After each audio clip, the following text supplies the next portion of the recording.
रुद्रपुर के पास बसे एक छोटे से गांव नौसी में महेश अपनी पत्नी सौम्या, छोटा बेटा पिंटू और अपने बूढ़े पिता हरिलाल के साथ एक छोटे से घर में रहता था। महेश की मां का देहांत काफी समय पहले हो चुका था और हरिलाल की तबीयत भी कुछ खास ठीक नहीं रहती थी। मोहन के पास थोड़ी सी जमीन थी जिस पर वो खेती करके किसी तरह अपने परिवार का गुजारा चलाता था। मई का महीना था। यूं तो गर्मियों में तापमान अक्सर 40 डिग्री के आसपास रहता था, लेकिन इस साल तापमान बहुत ज्यादा बढ़ गया था, जिस वजह से नौसी गांव के लोग बहुत परेशान थे।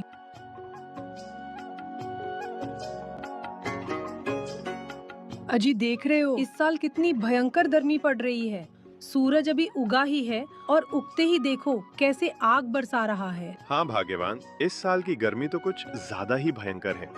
इतनी कड़ी धूप में काम करना तो बहुत मुश्किल हो गया है। घर से निकलते ही पूरा शरीर पसीने से टपकने लगता है और पैर तो गर्म रेत से सिक से जाते हैं। हाँ जी, आप अकेले ही इतनी कड़ी धूप में खेत में कितनी मेहनत करते हो। आपको तो इस गर्मी में कितनी परेशानी होती होगी ना। अरे भाग्यवान, मेहनत तो करनी पड़ेगी। अगर गरीब ही मौसम के डर से घर बैठ गया तो खाएगा क्या? हाँ जी, ये तो आप ठीक कहते हो, काम तो करना ही पड़ेगा। और इसके अलावा हम गरीब कर ही क्या सकते हैं। चलिए, मैं आपके लिए खाना बांध देती हूँ। ये लीजिए जी, मैंने आपका खाना बांध दिया है, समय पर खा लीजिएगा। और हाँ, आजकल गर्मी बहुत ज्यादा है, तो धूप में ज्यादा देर काम मत करना। हाँ ठीक है भाग्यवान, अब मैं चलता हूँ। तुम बेटे का ख्याल रखना और बाबूजी को टाइम पर दवाइयाँ दे देना। मैं शाम को जल्दी ही लौट आऊँ। इतना कहकर मोहन खेत के लिए चल पड़ता है। रोहन अपने खेत पहुंचकर देखता है कि उसकी सारी फसल पूरी तरह से पककर खेत में सोने की तरह लहलहा रही है। ये देखकर मोहन बहुत खुश होता है। अरे वाह, इस बार तो फसल बहुत अच्छी लग रही है। लगता है इस बार अच्छा खासा मुनाफा हो जाएगा। मोहन ये सब बातें करते करते फसल की कटाई शुरू करने ही वाला था कि तभी उसके पास उसका दोस्त रामपाल दौड़ा दौड़ा आता है। अरे क्या बात है रामपाल भाई, आज कैसे दौड़े दौड़े आ रहे हो? क्या हुआ? रामपाल मोहन को सारी बात बताता है। अरे मोहन भाई, तुम मेरे साथ जल्दी से घर चलो। मोहन घर पहुंचकर देखता है कि उसके पिताजी बिस्तर पर लेटे दर्द भरी आवाज में करा रहे हैं और उनकी तबीयत बहुत ज्यादा बिगड़ चुकी है। अरे पिताजी, आपको क्या हुआ? क्या हुआ पिताजी? सोहन के बार बार पूछने पर भी रामलाल कुछ नहीं बोलते, बस दर्द से कराहे जा रहे थे। मोहन से अपने पिता की ये हालत देखी नहीं जाती है और वो जल्दी से उन्हें डॉक्टर के पास लेकर जाता है। देखिए सर, मैंने आपके पिताजी की अच्छे से जांच की, जिसमें पता चला है कि इनको एक गंभीर बीमारी है, जिसका इलाज केवल ऑपरेशन से ही संभव है। और इस ऑपरेशन में लगभग 50,000 रुपए का खर्चा आएगा। क्या डॉक्टर साहब, 50,000 रुपए पर? मैं बहुत गरीब हूँ, इतने सारे पैसे मैं कहाँ से आऊंगा? देखिए सर, पैसे का तो इंतजाम करना ही होगा आपको। आपके पास आज शाम तक का समय है, जल्दी इंतजाम करिए। बेचारा मोहन चुपचाप खड़े यही सोचे जा रहा था कि वो इतने सारे पैसों का इंतजाम कहाँ से करेगा। यही चिंता उसके मन को खाए जा रही थी। बेचारा मोहन दुखी मन से मन में चिंताओं का पहाड़ लेकर घर की ओर चल पड़ता है। मोहन सौम्या को सारी बातें बताता है। देख लो भाग्यवान, अब मैं इतने सारे पैसों का इंतजाम कैसे करूं? कुछ समझ नहीं आ रहा है। अजी, आप चिंता क्यों करते हो? वो मेरे गहने पड़े हैं ना, आप उन्हें बेच दो और बाबूजी का इलाज करवा लो। अरे भाग्यवान, उन्हें कैसे बेच दूं? वो तो तुम्हारी माँ की आखिरी निशानी है ना। और वैसे भी उन गहनों के बदले में ज्यादा पैसे नहीं मिलेंगे। अजी, इन गहनों की कीमत बाबूजी की जान से ज्यादा है क्या? क्या तुम सत्य कह रही हो सौम्या? इन गहनों से बापूजी की जान बच सकती है। अच्छा ठीक है भाग्यवान, मैं अभी इन गहनों को लेकर लाला किशोरी लाल के पास जाता हूँ। इतना कहकर मोहन वहाँ से चल पड़ता है और कुछ ही देर में लाला के दुकान के बाहर पहुँच जाता है। अरे आओ आओ मोहनलाल, आज कैसे भागे भागे आ रहे हो? क्या हुआ? अरे लाला जी, मेरे पिताजी की तबीयत बहुत खराब हो गई है और डॉक्टर ने उनका ऑपरेशन करने के लिए बोला है, जिसके लिए 50,000 रुपए चाहिए। ये लो लाला जी, मेरी बीवी के गहने, और आप इनके बदले में मुझे पैसे दे दीजिए। अरे मोहन, मैं तुम्हें इन गहनों के बदले में केवल 20,000 रुपए ही दे सकता हूँ। क्या लाला जी, सिर्फ 20,000? हाँ मोहन, मैं इन गहनों के बस 20,000 रुपए ही दे सकता हूँ। इससे ज्यादा एक नहीं दूंगा। देने हैं तो बताओ, वरना यहाँ से चलते बनो। अरे लाला जी, ऐसे मत करो। अगर आपने मुझे पैसे नहीं दिए तो मैं अपने पिता की जान नहीं बचा पाऊंगा। मुझे 50,000 रुपए की जरूरत है। 20,000 में क्या होगा? आप एक काम करो लाला जी, मुझे 35,000 दे दो। लाला जी, आपकी बड़ी मेहरबानी होगी। देख मोहन, मैं तुम्हारे लिए बस इतना कर सकता हूँ। तुम अपना घर और जमीन गिरवी रख दो और उसके बदले में मैं तुम्हें पूरे 50,000 रुपए दे दूंगा। और जैसे ही तुम मेरे पैसे चुका दोगे तो मैं तुम्हारा घर जमीन वापस कर दूंगा। मोहन कुछ देर तो चुप रहता है, लेकिन फिर हाँ कर देता है। वो बेचारा कर ही क्या सकता था। तो अपने घर जमीन को गिरवी रखकर वो लाला किशोरी लाल से 50,000 रुपए ले लेता है। मैं आपको आपके पैसे जल्दी लौटा दूंगा। लाला जी इतना कहकर मोहन सीधा हॉस्पिटल की तरफ दौड़ता है। ये लीजिए डॉक्टर साहब, 50,000 रुपए। और अब आप मेरे पिताजी का इलाज शुरू कीजिए। पैसे लेकर वो डॉक्टर मोहन के पिता का इलाज कर देते हैं।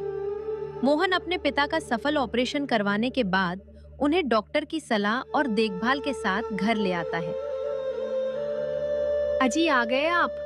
बाबूजी की तबीयत कैसी है? अब तो पिताजी की तबीयत ठीक है भाग्यवान। ऑपरेशन हो चुका है, बस डॉक्टर ने इनको थोड़ा आराम और दवाइयाँ समय पर लेने को बोला है। मजबूरी में बेचारे मोहन को ना चाहते हुए भी अपना घर और खेत गिरवी रखने पड़े और अब इस भयंकर गर्मी में उसकी जिंदगी की सबसे कठिन परीक्षा शुरू हो चुकी थी। अजी देख रहे हो, घर में खाने को एक दाना भी नहीं बचा है और बाबूजी की दवाइयाँ भी खत्म होने ही वाली हैं। हाँ भाग्यवान, सब पता है। मैं आज ही कोई काम की तलाश में जा रहा हूँ। तुम बाबूजी को समय पर दवाइयाँ दे देना। और आज गर्मी बहुत ज्यादा है तो पिंटू को बाहर मत जाने देना। अजी हमें उस लाला किशोरी लाल के पैसे भी चुकाने हैं और ऊपर से ये तपती गर्मी भी जान ले रही है। आप अकेले इतने पैसे कहाँ से जुटा पाएंगे? सोच रही हूँ क्यों ना मैं भी यहीं आसपास कोई छोटा मोटा काम देख लूं। कम से कम बाबूजी की दवाई और 2 वक्त की रोटी का इंतजाम तो हो सके। अच्छा ठीक है भाग्यवान, तुम यही घर के आसपास कोई काम देख लेना। अभी मैं भी कोई काम की तलाश करता हूँ। इतना कहकर मोहन वहां से चला जाता है। दोनों पति पत्नी गांव में काम की तलाश करते हैं तो उन दोनों को काम मिल जाता है। वे दोनों इस कड़कती गर्मी में सुबह से शाम तक खूब मेहनत करते हैं, जिससे उनकी इतनी आमदनी हो जाती कि उनके घर का राशन और बाबूजी की दवाइयां आ सके। सुबह होते ही मोहन काम पर चला जाता है। माँ, ओ माँ, देखो ना आज कितनी गर्मी है। पिताजी को बोलो ना घर में एक कूलर ले आए। बेटा अभी हम लोगों के पास कूलर खरीदने के लिए पैसे नहीं हैं। घर में एक पंखा है, अभी उसी से काम चलाना पड़ेगा। लेकिन माँ, ये पंखा चलता ही कहाँ है? ये पंखा इतने धीरे धीरे घूमता है कि इसकी हवा ही नहीं लगती। और देखो इस गर्मी से मेरा कैसा हाल हो गया है। बेटा एक काम कर, तू जाके ठंडे पानी से नहा ले तो तुझे थोड़ा अच्छा लगेगा, क्योंकि ये गर्मी तो हमारा पीछा छोड़ेगी नहीं। और ना हम इतने अमीर हैं कि गर्मी से बचने के लिए हम अपने घर में एसी या कूलर लगवा सके। सौम्या अपने बेटे से ये कह ही रही होती है कि तभी उनके घर लाला किशोरी लाल आ जाता है। मोहन, अरे ओ मोहन, घर पे हो क्या? बाहर तो आओ जरा। लाला किशोरी लाल आवाज लगाता है तो सौम्या बाहर आती है। आइए लाला जी, राम राम। आज सुबह सुबह कैसे आना हुआ? और पिंटू के पापा तो घर पर नहीं हैं, वे तो सुबह ही काम पर चले जाते हैं। अरे सौम्या, वो मोहन ने मुझसे 25,000 रुपए लिए थे, वही लेने आया हूँ। अच्छा तो मैं शाम को फिर आता हूँ। इतना कहकर लाला किशोरी लाल वहाँ से चला जाता है। लेकिन बेचारी सौम्या अब इस चिंता में डूब जाती है कि इतने पैसों का इंतजाम अब कैसे होगा।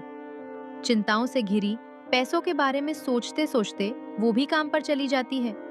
वे बेचारे दोनों इस चिलचिलाती धूप में कड़ी मेहनत करते हैं ताकि किसी तरह एक एक पैसा जोड़कर अपने परिवार का गुजारा चला सकें। बाहर मई की गर्मी अपना कहर बरसा रही थी। सूरज तो मानो आसमान से आग बरसा रहा था, जैसे धरती से उसकी कोई पुरानी दुश्मनी हो। गांव का चौपाल जहां लोग आकर बैठा करते थे, बच्चे जहां खेला करते थे, अब वो सुना पड़ा था पंछियों ने भी उड़ना छोड़ दिया था और इंसान तो जैसे घरों में कैद हो गए थे। गर्म लू ऐसे चल रही थी जैसे रेत के तूफान में सब कुछ बहा ले जाएगी। कुछ इकुक्के लोग ही थे जो मोहन की तरह इस कड़कड़ाती गर्मी में अपना पेट पालने के लिए अपना पसीना बहा रहे थे। शाम होते होते मोहन मेहनत मजदूरी करके घर की ओर चल पड़ता है, लेकिन गर्मी अभी भी अपने चरम सीमा पर थी। पसीने से लथपथ मोहन घर पहुंचता है। वो देखता है कि घर के दरवाजे पर खड़ी सौम्या उसके आने की राह देख रही है। हे भगवान, पता नहीं भाग्यवान इस साल ऊपर वाला कैसा गर्मी का कहर बरसा रहा है। काम करते हुए ऐसा लग रहा था कि मैं अभी चक्कर खाकर गिर ही जाऊंगा। हाँ जी, आज तो गर्मी कुछ ज्यादा ही है। लगता है कि सूरज आज हमारे शरीर का पूरा खून चूस कर ही मानेगा। हाँ भाग्यवान, जल्दी से कुछ ठंडा लाओ पीने को, वरना लग रहा है ये बेरहम गर्मी तो जान ही ले लेगी। वे दोनों आपस में बातें कर ही रहे होते हैं कि लाला किशोरी लाल उनके घर फिर से आ टपकता है। अरे क्या बात है मोहन, तू वो पैसे कब देगा? वो रकम दिन ब दिन बढ़ी जा रही है। ब्याज ब्याज करके अब तुम्हारी ओर हो गए हैं।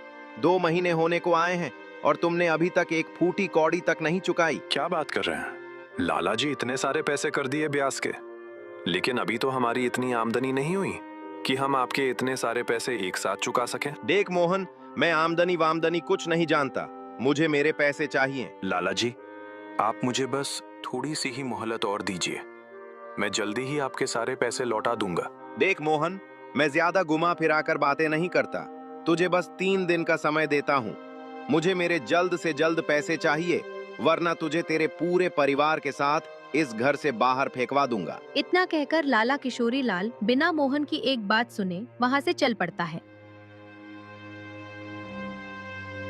अरे भाग्यवान, अब इतने पैसों का इंतजाम हम अचानक से कैसे करें? कुछ समझ नहीं आ रहा। हाँ जी, लेकिन इंतजाम तो करना ही होगा, वरना ये लाला हमें घर से बाहर फेंकवा देगा। आप एक काम कीजिए ना, अपने दोस्त से मंगाए या आपके सेठ से पैसे मांग कर देख लो, क्या पता वे मदद कर दें। भाग्यवान, मैं पैसों का इंतजाम करने जा रहा हूँ, तुम आज घर पे ही रहना। देखो अभी सूरज ठीक से निकला ही नहीं और गर्मी ने अपना कहर बरसाना शुरू कर दिया।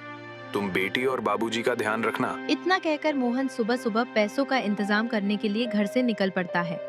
सबसे पहले मोहन अपने दोस्त सिब्बू के घर जाता है, जिसकी आर्थिक स्थिति काफी अच्छी थी क्योंकि वो पास के ही शहर में नौकरी करता था। मोहन सिब्बू को सारी बातें बताता है और उसे मदद की गुहार लगाता है। सिब्बू भाई, मेरी कुछ समय के लिए मदद कर दो, मैं जल्दी ही तुम्हारे सारे पैसे वापस लौटा दूंगा। अगर मैंने उस लाला किशोरी लाल को पैसे नहीं दिए तो वो हमें घर से बेदखल कर देगा।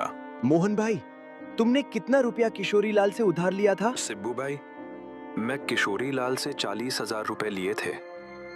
सिब्बू भाई, तू मेरा बचपन का दोस्त है, बड़ी उम्मीद लेकर तेरे पास आया हूं। सिब्बू, अगर तू मेरी मदद नहीं करेगा तो मैं अपने घर से बेदखल हो जाऊंगा। सिब्बू भाई, उस घर में तेरा और मेरा बचपना बीता है, मेरे उस घर में बहुत यादें जुड़ी हैं। मोहन भाई, अभी मेरे पास इतने पैसे नहीं हैं, लेकिन एक काम करो, 1 हफ्ते के लिए मेरा ऑफिस बंद है। 1 हफ्ते बाद जब मैं अपने ऑफिस में जाऊंगा तो अपने सेठ से कहकर उनसे 40,000 रुपए एडवांस में ले लूंगा। मैं काम कर करके वो 40,000 चुकता कर दूंगा। मोहन भाई, मैं तुमसे वादा करता हूं, तुम्हारा घर तुमसे दूर नहीं होगा, इसलिए दोस्त, तुम 1 सप्ताह बाद मेरे पास जरूर आना, मैं तुम्हारी मदद जरूर करूंगा। सिब्बू से इतना सुनकर मोहन अपने घर चला जाता है और घर पहुंचकर सारी बात सौम्या को बताता है। दिन गुजरता है, 1 हफ्ता बीत जाता है और फिर मोहन सिब्बू के घर जाता है।